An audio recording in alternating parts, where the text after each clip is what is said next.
Wa alaykoum salam, barakatuh. Ok. Qu'est-ce qu'il faut?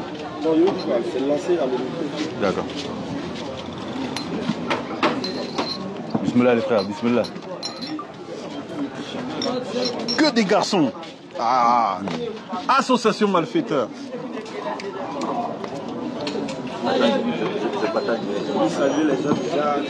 Salam alaikum, salam alaikum. La communauté. Ah, c'est en live là, c'est déjà là? La communauté, j'espère que vous allez bien. Connectez-vous. Soyez présents. Aujourd'hui, on va aborder un sujet très important pour la communauté musulmane. Nous sommes en direct de Trècheville, Abidjan, avec notre frère Abdallah Al-Hanifi, moi-même Mohamed Lamine, et la communauté ici, les frères de la BAM à Trècheville. On va parler d'un sujet très important pour la communauté musulmane, à l'endroit des hommes.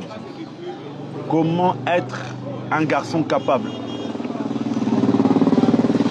Malheureusement, aujourd'hui, il y a eu beaucoup de plaintes de nos sœurs à l'endroit des hommes.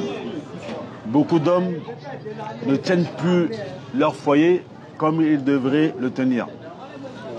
Être un garçon capable, c'est être un homme qui a la capacité de tenir ses responsabilités comme cela lui a été demandé religieusement parlant. Que ce soit les capacités religieuses dans sa relation avec Allah, que ce soit la capacité financière dans le fait de prendre en charge sa famille. Le prophète sallallahu alayhi wa sallam a dit dans un hadith: Kafa bi mar'i ithman an yudayyi'a man ya'ul.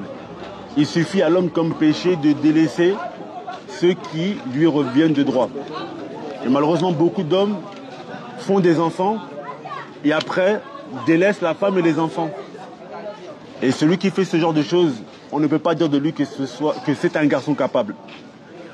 Avoir la force physique, parce que l'homme capable est celui qui a la force physique pour pouvoir défendre sa famille. Parce que le rôle de l'homme, c'est de mettre en sécurité sa femme et ses enfants.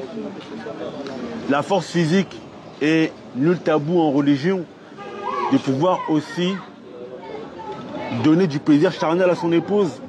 Car il y a des hommes qui ne remplissent pas ce devoir. Et beaucoup de femmes se plaignent de cela. Avoir la force physique, avoir la force mentale de patienter face aux épreuves de la vie. Donc être un garçon capable, c'est le fait de pouvoir réunir, de pouvoir être une personne qui réunit, qui réunit plusieurs aspects qui doivent être impérativement présents chez l'homme musulman. Donc aujourd'hui, on va essayer d'aborder tout ce que ce sujet comporte. Donc n'hésitez pas à envoyer les questions, que ce soit les hommes comme les femmes, sur ce sujet. Et les frères qui sont présents ici, bon, nous on n'est pas des savants, mais alhamdoulilah, Allah nous a permis avec le temps, l'expérience que l'on a pu avoir dans le mariage, ou que l'on a pu avoir aussi lorsque l'on fait de la médiatisation. Ça veut dire que certaines personnes viennent nous poser des questions par rapport à des problèmes qu'ils peuvent avoir dans leur vie de couple. Et on répond aux questions de ces personnes. Ça nous a permis d'avoir d'expérience. Pourquoi il élever un peu la voix? Le micro, il n'est pas posé? Les gens, ils n'entendent pas? Ils entendent ou pas? Par rapport à... Ah d'accord. Donc, n'hésitez pas les frères. Si vous avez des questions, c'est une causerie. Surtout pour ceux qui ne sont pas mariés. S'il y a des gens qui ne sont pas mariés, ne faites pas comme beaucoup d'autres ont fait. Certains attendent d'être mariés, d'avoir des problèmes, puis après ils viennent poser des questions. À la base, le musulman apprend. Après avoir appris, il met en application. Et regardez autour de vous. Il y a un proverbe en arabe qui dit As-sa'idu man tuwa'idha bi ghayrihi. L'heureux est celui qui tire des leçons des erreurs des autres. Donc il faut observer, il faut poser des questions aux anciens qui sont déjà mariés, qui vivent déjà, qui sont déjà rentrés dans cette vie maritale. pour leur poser des questions. Savoir comment être un homme capable. Donc les frères, n'hésitez pas, c'est une causerie. Ceux qui ont des questions à poser, Bismillah, Abdallah, je te laisse un peu introduire aussi par rapport à ce sujet. Bismillah ar-Rahman ar-Rahim, assalatu wassalam ala rasulillah.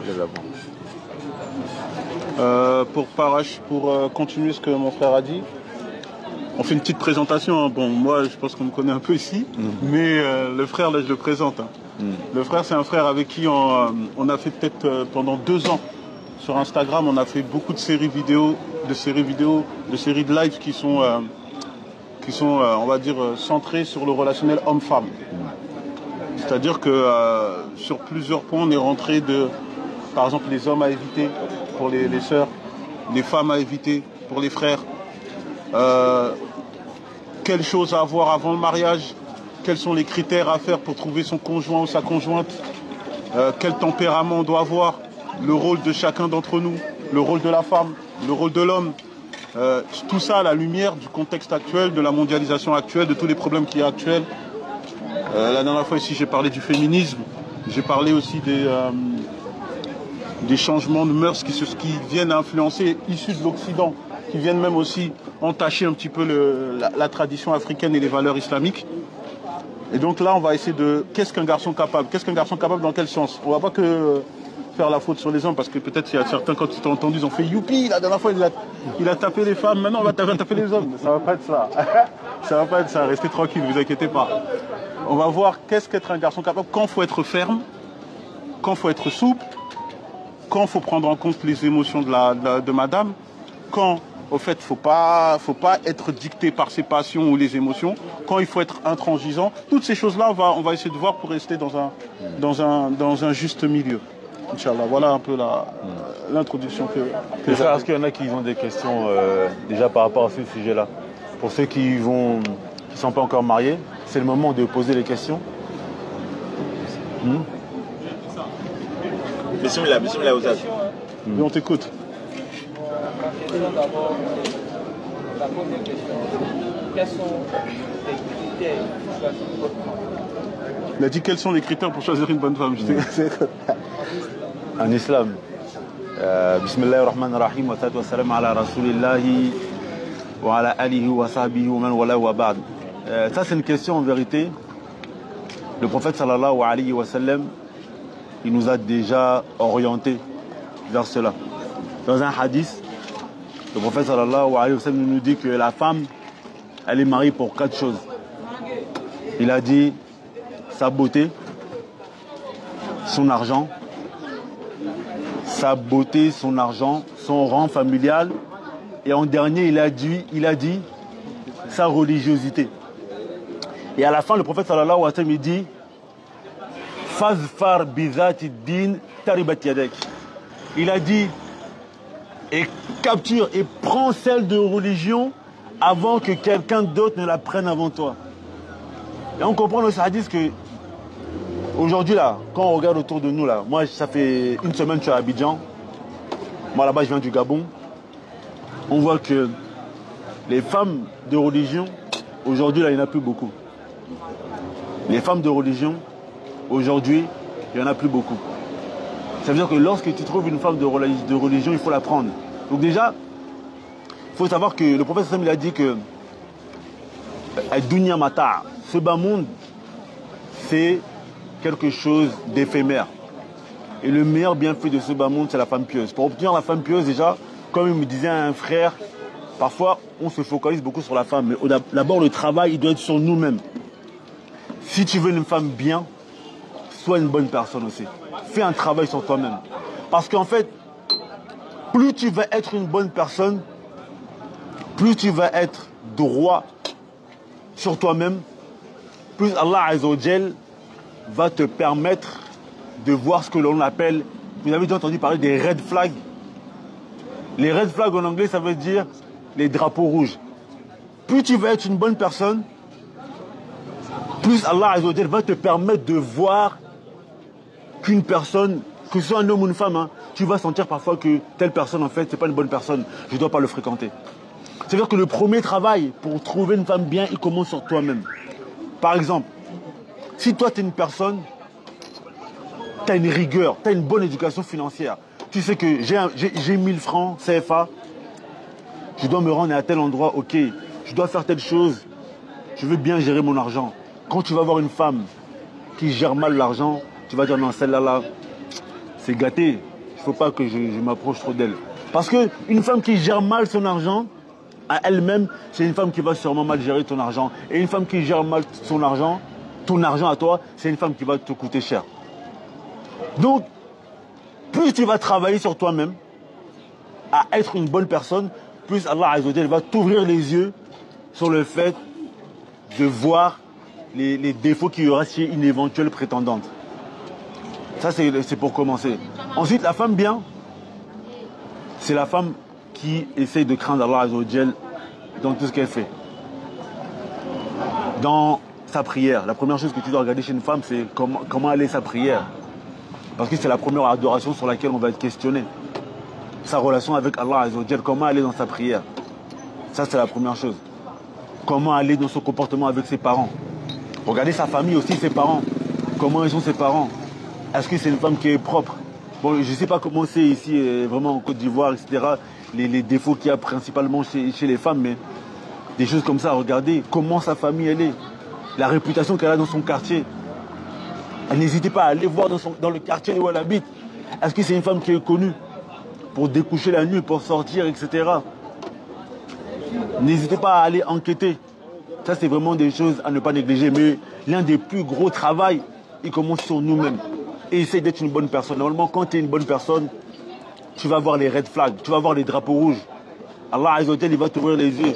Il va te dire non, elle là, si elle fait ça là, c'est qu'elle est capable de faire aussi telle ou telle ou telle ou telle chose. Allah Ta'ala, Allah wa alam, je laisse à mon frère Abdallah continuer pour la suite. Vous avez vu, ça c'est le formel. Hein.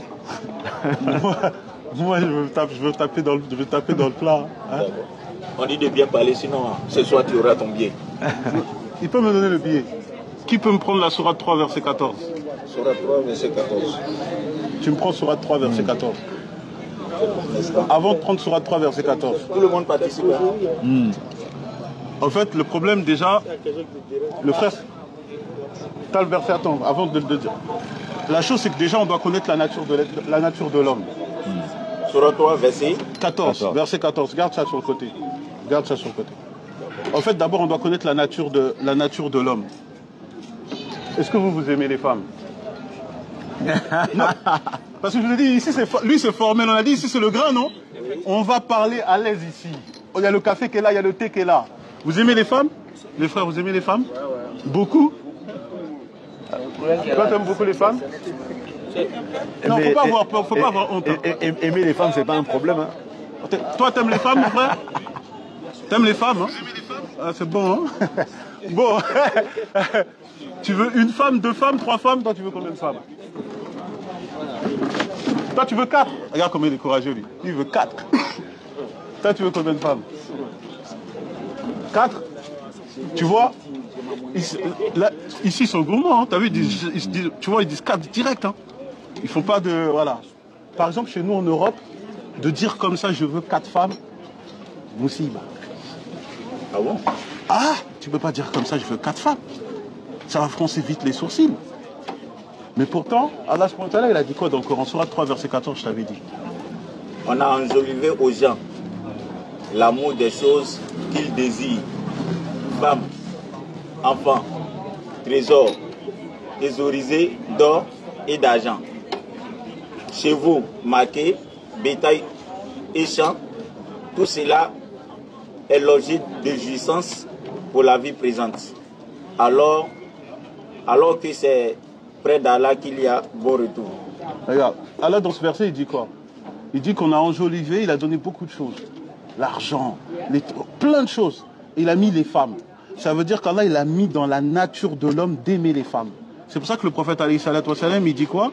Il dit que dans la dunya, ce qu'il aime, c'est il se réjouit dans la prière et les femmes. C'est-à-dire que ça fait partie de la nature de l'homme d'aimer les femmes. Comme a dit le frère, la chose c'est que l'homme, il doit se connaître. Il doit savoir c'est quoi ses points forts, c'est quoi ses faiblesses. Tout homme normalement constitué, il aime les femmes. Maintenant, est-ce que son amour va le pousser à faire les choses qu'il n'a pas à faire? C'est ça la différence.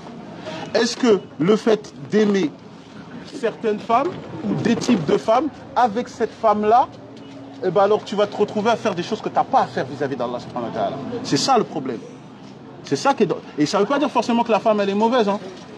Tu peux avoir une femme qui est bien, c'est une bonne femme musulmane, mais elle ne correspond pas. C'est comme il y a le hadith rapporté par l'imam al-Bukhari, il y a une femme qui est venue voir le prophète alayhi salatu wa salam, elle a dit, Ya Rasulullah, je veux divorcer avec je veux me séparer de mon mari. Il a dit pourquoi? Est-ce qu'il a quelque chose qui... il a un manquement dans sa religion? Elle a dit non. Elle a dit non, il n'a aucun manquement dans sa religion. Juste que moi, en gros, dans le hadith, elle explique que moi, si je reste avec lui, je peux rentrer même dans l'apostasie. C'est-à-dire qu'elle ne peut pas supporter les devoirs qu'elle a envers lui et les droits qu'il a envers elle. Elle ne se sent pas pouvoir les effectuer. Et le prophète sallallahu alayhi wa sallam, il a accordé la séparation. C'est pour ça que c'est important qu'il y a l'aspect théorique, bien entendu, que tu choisis une femme de piété, mais une femme de piété qui te correspond. C'est pour ça que le prophète alayhi salatu wa salam, il dit dans le hadith rapporté par Muslim, les âmes sont comme des soldats regroupés. Certains se reconnaissent et vivent en harmonie, d'autres ne se reconnaissent pas et restent en discorde. La preuve, tu vois, il y a Zayd par exemple, avec Zeynep, les deux ils sont pieux, mais les deux se sont séparés, parce qu'ils n'étaient pas compatibles. Donc il y a des choses que toi, les critères, il y a des critères âmes, il y a le critère général qu'à la base tu ne prends pas une femme qui est comme ça, mais il y a des défauts que tout le monde a des défauts. Moi j'ai des défauts, toi tu as des défauts, tout le monde a des défauts. Toi tu dois juste regarder quelqu'un que tu sais que tu peux supporter ses défauts et elle peut supporter les tiens. Tu vois un peu la compatibilité. C'est ça la chose. Mais sinon parmi les critères que par exemple une femme tu la prends pas, ça c'est clair et net et tu ne la prends pas. Par exemple, quand tu vas dans Surat 4, verset 34, on te dit les hommes ont autorité sur les femmes et les femmes vertueuses sont obéissantes envers leur mari. C'est-à-dire que Allah subhanahu wa ta'ala, il met le lien entre la vertu et l'obéissance. Si tu vois déjà une femme qui est rebelle, qui a du mal avec l'obéissance envers son mari, oublie. Oublie, il faut oublier ça. Même si j'agace les gens là, il faut oublier ça. Elle est pas, tu sais que c'est une femme qui n'est pas obéissante. Une femme qui a une énergie masculine. Parce que l'homme, déjà, l'homme représente l'autorité. Mais s'il y a une femme qui a une énergie masculine, c'est pas bon. Parce qu'il y a comme... C'est comme s'il y avait deux autorités dans la maison. Ça, c'est pas bon. Femme qui a une énergie masculine, ça, c'est des choses qu'il faut laisser. Femme qui a caractère, etc. Mais les Ivoiriennes, elles ont des caractères, non? Oui, les femmes garçons. Les femmes garçons. Les Ivoiriennes, elles ont des caractères. Il y a des femmes garçons ici? Bien sûr. C'est quoi? Dis-nous leurs problèmes à elles. On va savoir c'est quoi le problème des femmes ivoiriennes. Parce que Mohamed Lamine, il voulait une Ivoirienne, là. Comme ça, il est dedans, gars. Dis-moi, il y a quoi comme problème? C'est des ennuis. Quels ennuis? Le problème, c'est tout le temps de tenir tête à l'homme. Elles essaient de tenir tête à l'homme de quelle manière? Elles sont coléreuses. Les femmes, moi, je dirais que la majorité des femmes aujourd'hui, leur réflexion, c'est plutôt sur, comme on appelle, être indépendante. L'indépendance. Forcément, je ne sais pas. En fait, elles veulent travailler, etc. Travailler et autres là. Donc, ça fait que... Non, mais qu'elle travaille, une femme, c'est pas un problème. Non, ce que je veux dire, c'est-à-dire qu'à cause des idées allez-y. Moi, c'est bon. Je ne sais pas comment on appelle ça en français. Le féminisme. Oui, le féminisme, c'est ça qui influence beaucoup de nos soeurs ici. Hein. Beaucoup? Beaucoup, bien sûr. C'est-à-dire, la télé, c'est partout. Hein. Donc elle c'est-à-dire, elle veut travailler pour ne pas être dépendante du mari. En fait, le fait qu'une femme travaille, à la base, c'est pas un problème.